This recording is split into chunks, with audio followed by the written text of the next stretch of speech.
Hola, mi nombre es Miguel Loeje y hoy les voy a hablar sobre mi experimento de física IV, que se basa en la pregunta de cómo afecta la temperatura del aire a las distancias entre los nodos creados dentro del tubo de Kundt.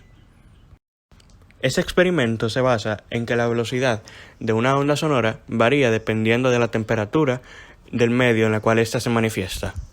Si la temperatura aumenta, la velocidad aumentará, mientras que si la temperatura disminuye, la velocidad disminuirá. Para demostrar esto, se utilizó un experimento llamado tubo de Kundt, en donde se pueden ver a simple vista los nodos y antinodos de la onda sonora que atraviesan el tubo en sí.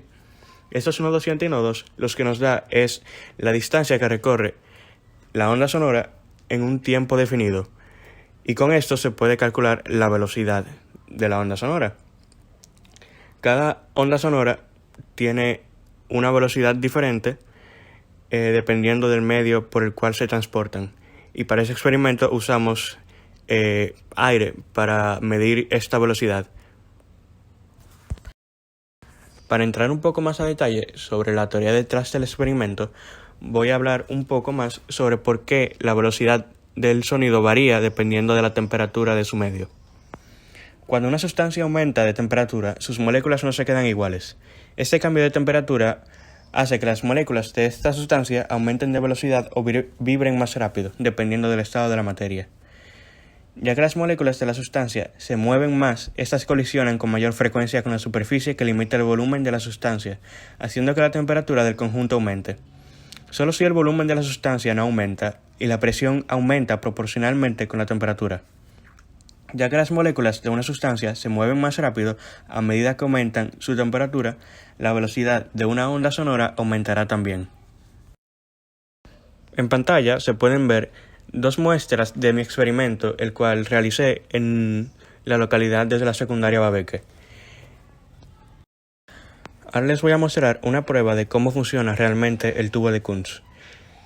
Aquí se pueden ver los antinodos y nodos de los que hablaba en la segunda diapositiva. Los antinodos son los picos de pellets de poliestireno que se pueden ver en pantalla, mientras que los nodos son los valles donde no hay mucho movimiento. Nodo.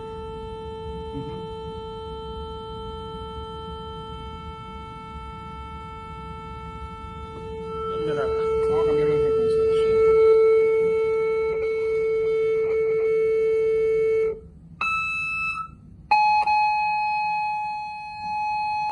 No, cámbialo más.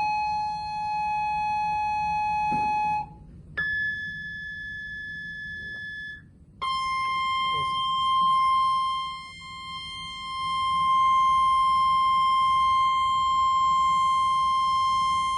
1, 2, 3, 4, 5, 6, 7. Está cayendo.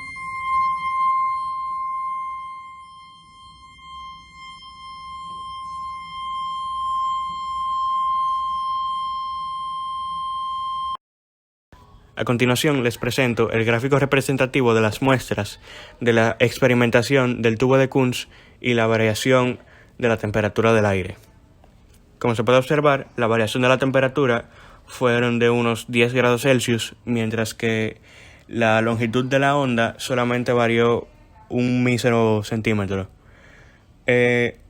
Aunque se vea poco, esta variación de la longitud de la onda confirma la teoría de que dependiendo de la temperatura del aire, la velocidad variará.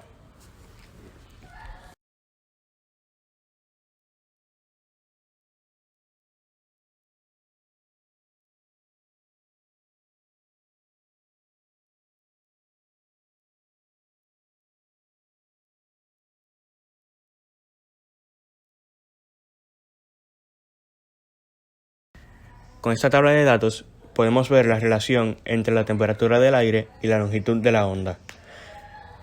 Podemos apreciar que si la temperatura aumenta, la longitud de la onda también aumentará, aunque sea poco, seguirá aumentando.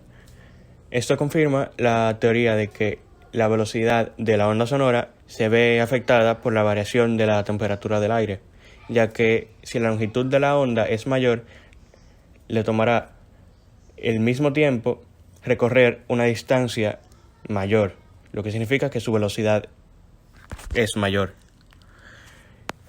Y no hay mucho más que decir. Esto es el experimento de cómo varía la velocidad de una onda sonora dependiendo de la temperatura del aire.